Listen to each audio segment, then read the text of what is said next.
Hello বন্ধুরা, welcome. চলে আসলাম আবারও তোমাদের সাথে আরেকটা নতুন সেশনে কথা বলার জন্যে। So let's get started and do some English with মামা বেয়ার, টিয়া আর হুতুমের পড়ালেখার জগতে। আচ্ছা, তো যারা আজকে হয়তো প্রথমবারের মতো এসেছো তাদের জন্য আরেকবার ইন্ট্রোডিউস করে দিচ্ছি। আমি মামা বেয়ার, আর এই চ্যানেলে তোমরা যারা জয়েন করো তাদেরকে আমরা বলি টিয়া আর হুতুমের দল, যাদেরকে আমরা এভাবে ইম্যাজিন করি যে তোমরা বাংলাদেশের বাংলা মিডিয়ামে যারা ক্লাস 5, 6, 7, 8 এইসব স্ট্যান্ডার্ডে পড়ো তাদের জন্য অ্যাপ্রোপ্রিয়েট কিছু কন্টেন্ট, যেখানে আমরা চেষ্টা করি সুন্দর করে ইংরেজি ভাষার উপর দখলটাকে একটু বাড়াতে, কিছু নতুন শব্দ শিখতে, সুন্দর করে গল্প কিভাবে বলতে হবে ইংরেজিতে সেগুলো প্র্যাকটিস করতে। কিন্তু গ্রামার ছাড়া তো সেটা সম্ভব না, সেজন্য আমরা মাঝে মধ্যে গ্রামার প্র্যাকটিস করি, আবার মাঝে মধ্যে বিভিন্নভাবে লেখালেখি বা গল্প বলা এবং রিডিং এগুলো প্র্যাকটিস করি।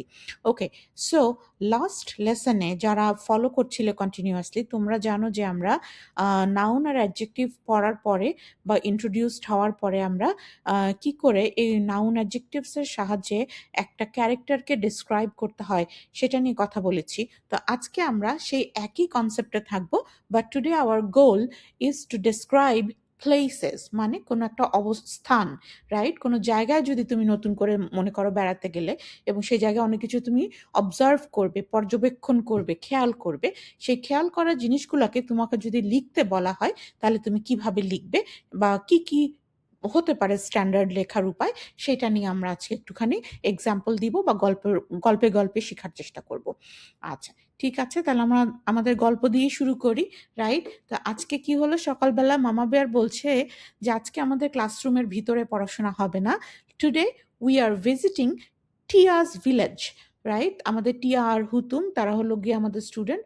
তো আর হুতুমকে নিয়ে মামা বেয়ার আজকে যাচ্ছে টিয়ার গ্রামে বেড়াতে বা হেঁটে দেখতে যে গ্রামটা কেমন, এবং সেখানে আমরা কিছু একটা শিখবো। তো ওরা বেরিয়ে পড়লো টিয়ার গ্রামের উদ্দেশ্যে।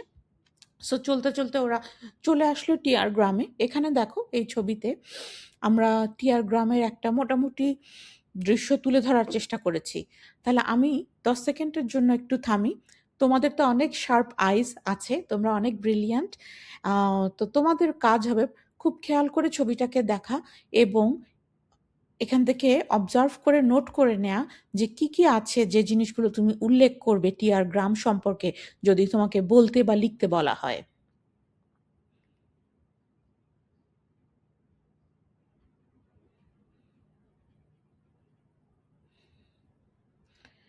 ওকে, আচ্ছা, আমি আমার নীরবতা ভাঙছি। তাহলে just so that we are all in the same page, আমি কি করছি, আমার অবজারভেশনগুলো তোমাদের সাথে আগে শেয়ার করে নিচ্ছি before we try to right it down, right? লেখা শুরু করার আগে আমি আমার অবজারভেশন তোমাদের সাথে শেয়ার করছি। তো আমি দেখতে পাচ্ছি আজকে হচ্ছে এই দৃশ্য থেকে যে আজকে একটা সুন্দর রৌদ্রোজ্জ্বল দিন, নীল আকাশ, আকাশে সাদা মেঘ, তার মানে বৃষ্টি হবে হবে না, অন্তত আপাতত তো হবে না। আচ্ছা, টিয়ার গ্রামে একটা মেট্রো পথ আছে, ধুলো মাখা বা যাই হোক মাটির রাস্তা মনে হচ্ছে। সেখানে মামা বেয়ার, টিয়া আর আমাদের হুতুম ওরা হেঁটে যাচ্ছে। এখানে আমি একটা ছোট্ট কাঠের একটা লেখা দেখতে পাচ্ছি, এটা কাঠের উপর লেখা, মনে হচ্ছে রূপনগর গ্রাম এরকম লেখা সম্ভবত। তার মানে টিয়ার গ্রামের নাম হলো রূপনগর গ্রাম। এই গ্রামের পাশ দিয়ে বয়ে চলেছে কি একটা সরু নদী। নদীটা বেশ শান্ত মনে হচ্ছে, নদীর পানি বেশ পরিষ্কার, কারণ পানিতে আমি উপরে ঘাস আর আকাশের ছায়া দেখতে পাচ্ছি, তাই না? তারপরে চারিদিকে তাকালে দেখতে পাচ্ছি যে অনেক বিভিন্ন রঙের ফুল ফুটে আছে, বড় বড় গাছ আছে, লম্বা লম্বা মনে হচ্ছে তাল বা নারকেল গাছ আছে, সামনে একটা বট গাছ আছে। আচ্ছা, টিয়ার গ্রামে টিয়ার ফ্যামিলি, টিয়ার পরিবারের লোকজনরা মনে হয় আর থাকে, রাইট? আমরা এখানে অনেকগুলা কালারের প্যারটস দেখতে পাচ্ছি, তাই না? কেউ হচ্ছে তোমার লাল, কেউ ব্লু, কেউ গ্রিন টিয়ার মতো, কেউ একটু অলিভ কালার। হ্যাঁ, তার মানে কি এই গ্রামে শুধু টিয়ার বাবা মা একাই থাকে না, এরকম আরো অনেকগুলা পরিবার এই গ্রামে থাকে এবং ওদের বাসা সম্ভবত এই বড় বড় গাছগুলার ভেতরে। আচ্ছা, সেটা তো গেল। আর কি আছে বলো তো এই গ্রামে? এখানে শুধু টিয়াদের প্রজাতিই থাকে না, এখানে মনে হচ্ছে মানুষেরাও থাকে এবং তারা বেশ হাসি মুখেই দেখা যাচ্ছে হাত নাড়ছে, তাদেরকে রিল্যাক্সড মনে হচ্ছে। কেউ কেউ মনে হচ্ছে আবার সাইকেলে চড়ে কাজে যাচ্ছে বা কাজের উদ্দেশ্যে ঘর থেকে বের হয়েছে সকালবেলা, রাইট? আচ্ছা, তাহলে কি এখানে মানুষ আর টিয়া প্রজাতিরা সবাই মিলেমিশে আনন্দের সাথে থাকে। মনে হচ্ছে একটা শান্ত স্নিগ্ধ একটা গ্রামীণ পরিবেশ, রাইট? আচ্ছা, এই যে আমরা অবজার্ভ এগুলো করলাম, চলো আমরা যদি এখন একটু নিজেদেরকে প্রশ্ন করি, বা আমি অ্যাজ মামা বেয়ার যদি তোমাদেরকে প্রশ্ন করি, দেখি আমরা কি কি মনে রেখে লিখতে পারি। হ্যাঁ, আচ্ছা, প্রথমে আমরা কিছু ওয়ার্ডে বা শব্দে উত্তর দিব, তারপর আমরা সেন্টেন্সে লিখব। আচ্ছা, যদি প্রথম প্রশ্ন মামা বেয়ার বলে, how would you describe the river, নদীটাকে কিভাবে বর্ণনা করবে? তাহলে নদীকে ডেসক্রাইব করতে গেলে, রিভারটাকে ডেসক্রাইব করতে গেলে, নদীর সম্পর্কে আমরা দেখেছিলাম কি শান্ত, কারণ নদীতে তেমন ঢেউ দেখিনি, তাই না? তাহলে খাম, রাইট? শান্ত নদী, নদীর পানি পরিষ্কার মনে হচ্ছিল, টলটলে, কাজে ক্লিন, নদীটা ক্লিন, নদীতে কোনো ময়লা বর্জ্য এগুলো আমরা দেখিনি, নদীটা বেশ সুন্দর মনে হচ্ছিল। তারপরে আমরা কি দেখতে পাই? নদীটা দেখতে একটু শান্তি শান্তি পিসফুল মনে হচ্ছিল। নদীটা সরু, নদীটা খুব বেশি চওড়া মনে হয়নি। এগুলো হচ্ছে মামা বেয়ার আর তোমাদের অবজারভেশন। আচ্ছা, ঠিক আছে, এখানে একটুখানি একটা বাড়তি নোট দিয়ে দিচ্ছি মামা বেয়ার তোমাদেরকে, যে বিউটিফুল মানে যেমন সুন্দর, সেরকম যখন তোমরা খুব আপন কাছের কোনো মানে ব্যক্তি বস্তু বা স্থান নিয়ে কথা বলো, যেখানে গেলে তোমাদের ভালো লাগে, সেটাকে বর্ণনা করার সময় বিউটিফুলের পরিবর্তে, কারণ বিউটিফুলটা একটু কমন, তোমরা চাইলে চার্মিং এই শব্দটাও ব্যবহার করতে পারো। হ্যাঁ, চার্ম মানে যেটা তোমার মনকে পুলকিত করার কোনো একটা ক্ষমতা আছে যার, সেটাকে আমরা বলবো চার্ম। তো চার্মিং আর কি, যার মধ্যে ওই বৈশিষ্ট্যটা আছে, সেটা ব্যক্তিও হতে পারে, স্থানও হতে পারে। আচ্ছা, গেল রিভার। চলো যদি মামা বের জিজ্ঞেস করে যে রোডটাকে কিভাবে তুমি ডেসক্রাইব করবে বা কি অ্যাডজেক্টিভস ব্যবহার করবে, যেটা দিয়ে আমরা রোডটাকে পুরোপুরি তুলে ধরতে পারি। হ্যাঁ, রোডটাও কিন্তু মোটামুটি সরুই ছিল, খুব বেশি চওড়া ছিল না। তাহলে আমরা বলতে পারি ইট ওয়াজ আ ন্যারো রোড। তারপরে কি ছিল? রোডটা কিন্তু ইট বিছানো নয়, শহরের মতো কংক্রিটের রাস্তাও নয়। তাহলে রোডটাকে আমরা বলতে পারি ইট ওয়াজ আ ডাস্টি রোড, যে ধুলো মাখা মাটির একটা পথ, তাই না?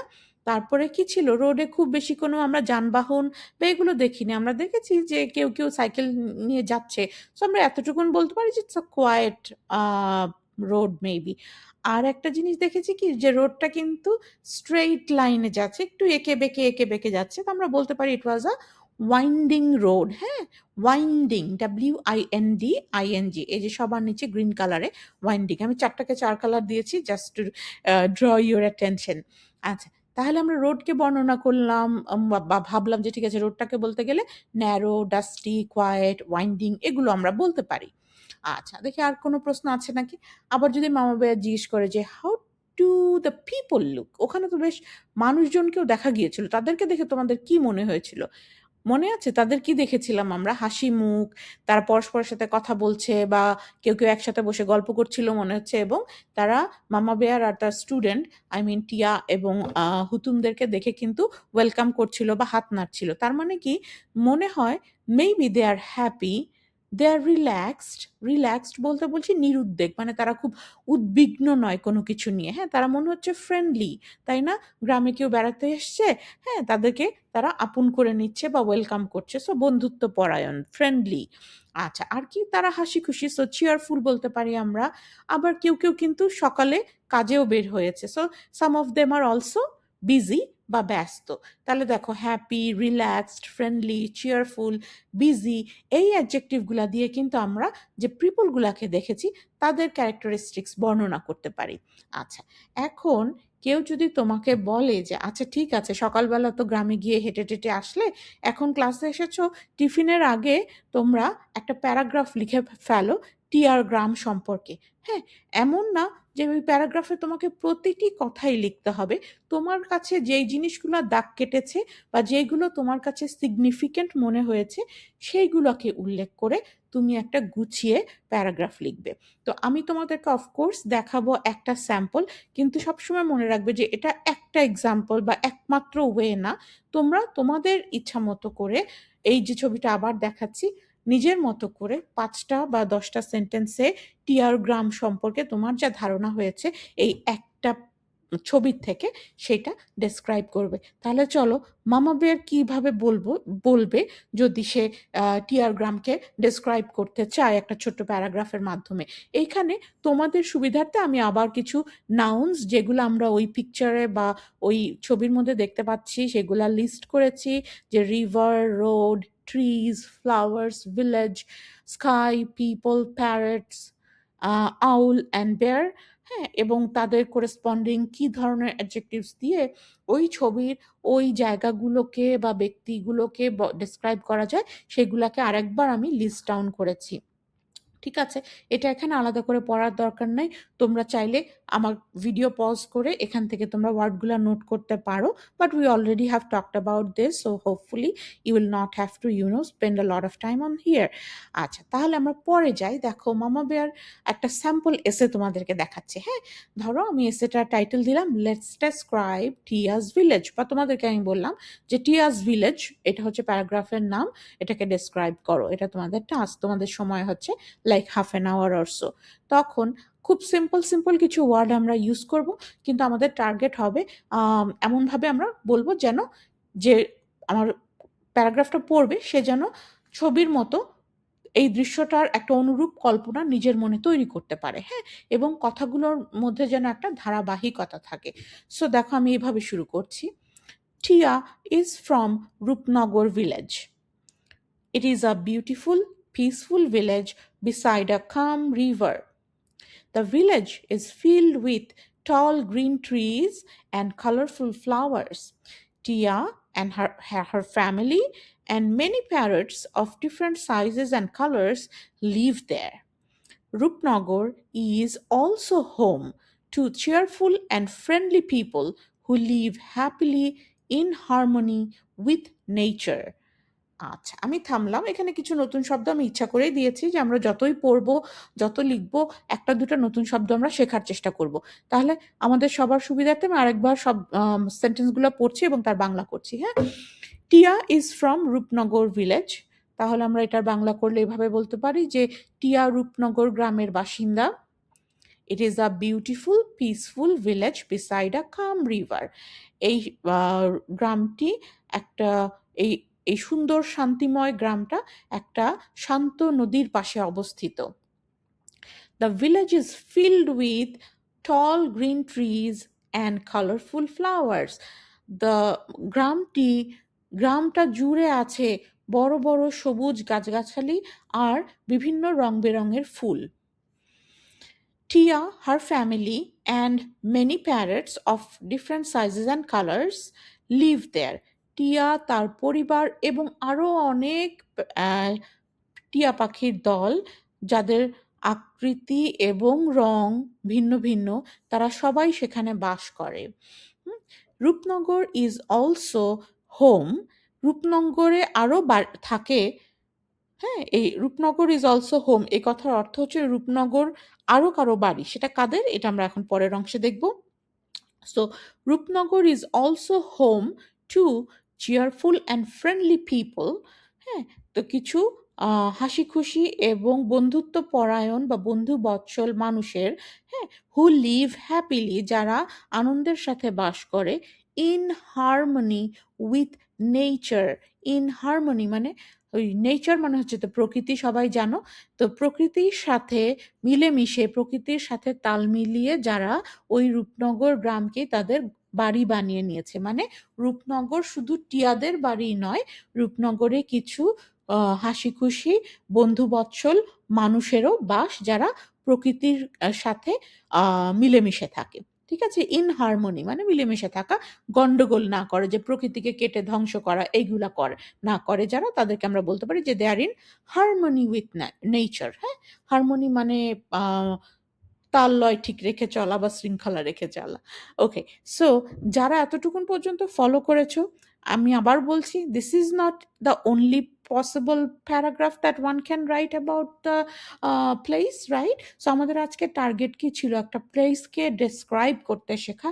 এবং আবারও আমরা কি করলাম, আসলে আমরা বললাম যে আচ্ছা আমরা ওই জিনিসটাকে, যে কোনো প্লেসের ছবি দেখি বা ক্যারেক্টারের ছবি দেখি বা ক্যারেক্টারকে অবজার্ভ করি, আমরা সেখানে কে কে আছে মোস্ট ইম্পর্টেন্ট বিষয় ব্যক্তি এরা কারা, বা অ্যাক্টর অ্যাক্ট্রেস কারা এবং তাদের বৈশিষ্ট্যগুলো কী সেটা লিস্ট ডাউন করতে পারলে আমরা কিন্তু গুছিয়ে সংক্ষেপে একটা ডেসক্রিপশন লিখতে পারবো, রাইট?